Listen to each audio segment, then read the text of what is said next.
G'day. Welcome back to my shed. My name's Chris. Welcome to Flat Tank Journey and part 9 it is of my little Torpedo. It's going along at breakneck speed, pardon the pun, because this week I worked on the brake rods and the connection between the brake assembly that I've made and the pedals that I made. It actually turned out just pretty much how I thought it would. There was a little bit of head scratching, but it was good. I hope you like my ingenuity and I hope you approve of my ingenuity.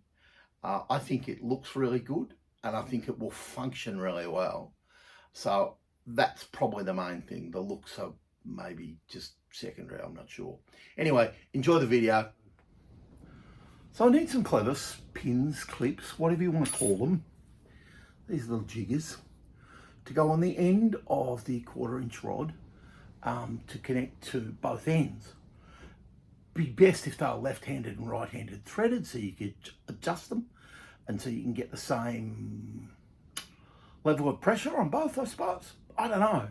So here's some old ones. These are old BSA ones and they're really quite cute. But they're really, really big. They're more like 5/16 thread and I've only got 3 of them. Of course I need 4. Now, I've been a user of stainless steel fittings in the past. And let me show you why. Firstly, they're stainless, so that's all right. Secondly, I think I just paid $9 for it. So all of the screws and that go into a bucket because I don't need them for this purpose. And weirdly, then you're left with this. So you've got clevis pins on each end with a pin through them and a spring clip. I'll try and show you that. And they're left-handed and right-handed threaded, which is kind of cool. So they're really long and they take a little bit to get apart.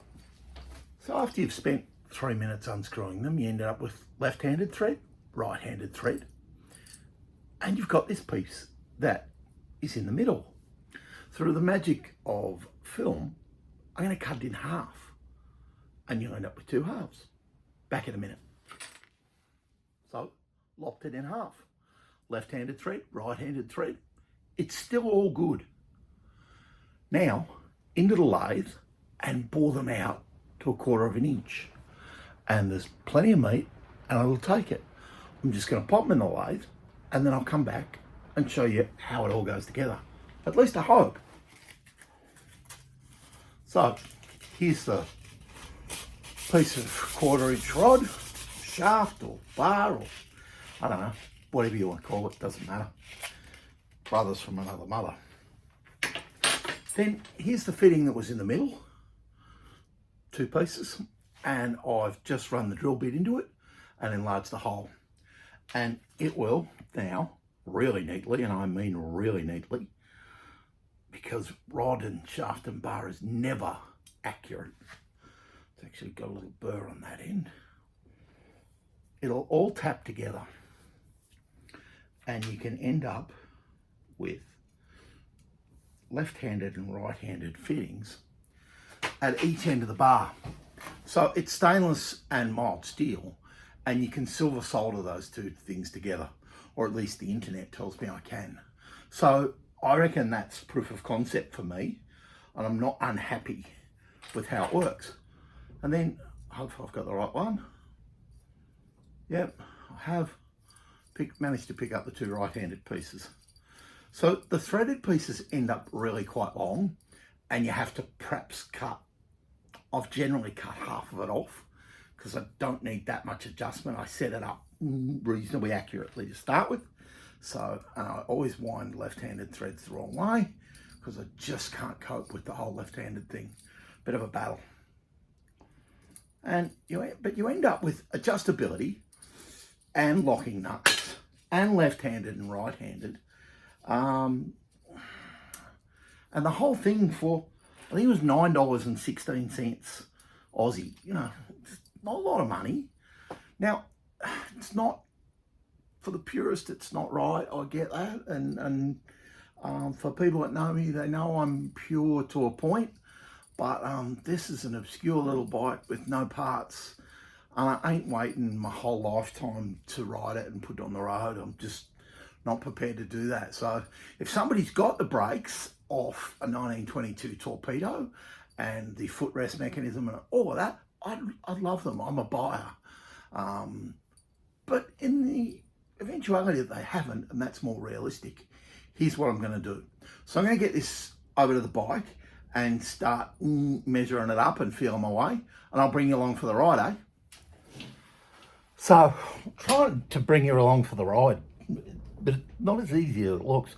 Could do with a videographer. Anyway, when you're not getting paid and you don't have any money, it doesn't matter. Here it is. There's the rod.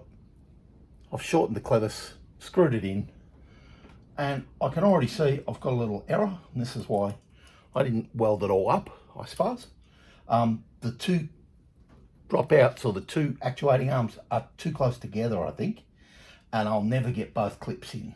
So that's a bit of a pain in the bum, and I'll have to cut one of them off and tack it back on, but it's not the end of the world, and won't really offend me. I think I'll cut this outside one off because I want the inside one as close as I can get to the belt to go through the belt to operate the bottom block off the top arm. Anyway, this one operates the bottom arm for the top block. I'll get that right eventually. So I need to pick a point on this damn thing and get a bend in it. So I might actually knock this off and move it over. I'll bring you back when I've done that, eh? Right, that took longer than I'd hoped. Took longer to find a blind man to come in and weld for me. You know, it's a joke. Anyway, back to it. So pins go in, and I'll put the pin in the inside one. They're really difficult little clips to get in. They're round, and they fly off everywhere. And when the pedal's still warm from welding, it just slightly makes your fingers uncomfortable. Anyway, there's one in, and then we can get the second one, which is on here, back into, and see that the stacks of clearance. Pity they're not level, but they're not. Don't think it really matters.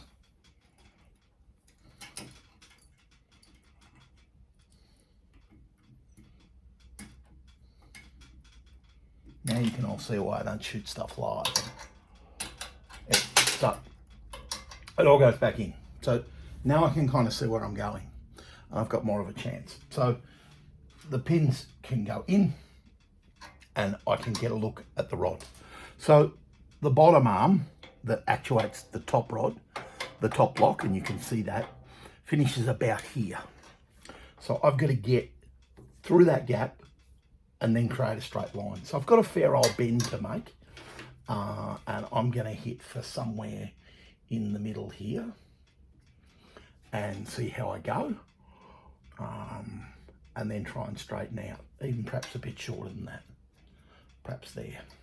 Big red mark. So I'm gonna put you down for a bit and get this bent up and see how it goes. So I cheated.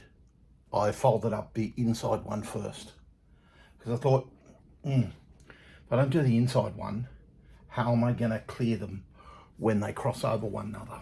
And they kind of do, and it's kind of messy. Don't know why they did it this way. Still confused. Anyway, you can see my red texture mark down here. This is where I'm gonna bend the outside rod that operates the top shoe off the bottom lever. Got it.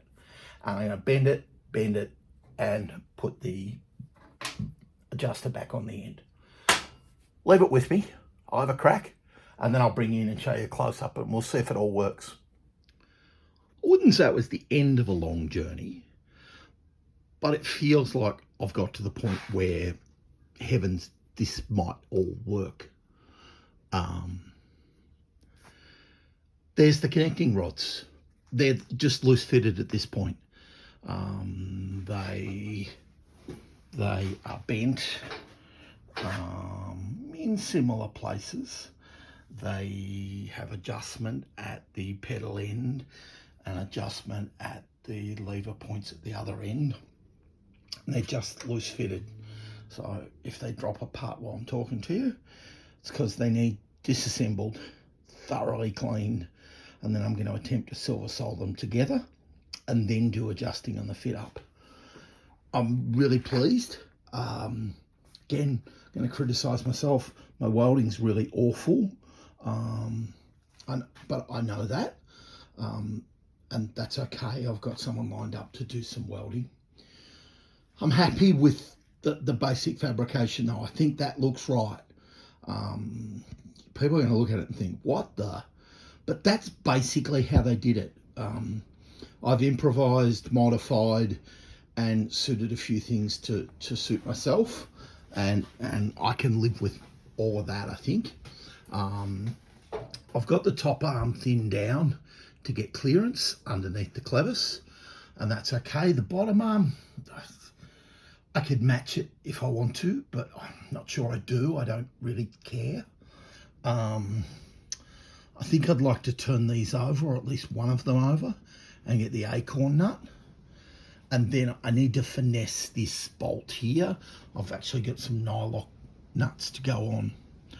All in all though, I'm gonna say that I'm pretty pleased, and it looks like it's meant to look, and it'll probably operate as good as it ever did 100 years ago when it came out of Tasmania or came from England on a boat, or however these things come to be.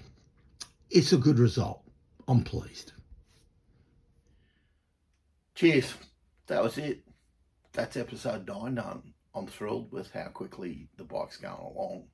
I knew the project would be okay when I bought it. I thought, gee, there's a bit to do, but it's not gonna beat me to death. The brakes, well, they've come out pretty well. How will they function in reality? Well, they probably won't function super well. I hope everything is strong enough that it doesn't bend under torsion or strain. That's probably one of my only concerns. This week's episode came together really easily. I had a mountain of footage.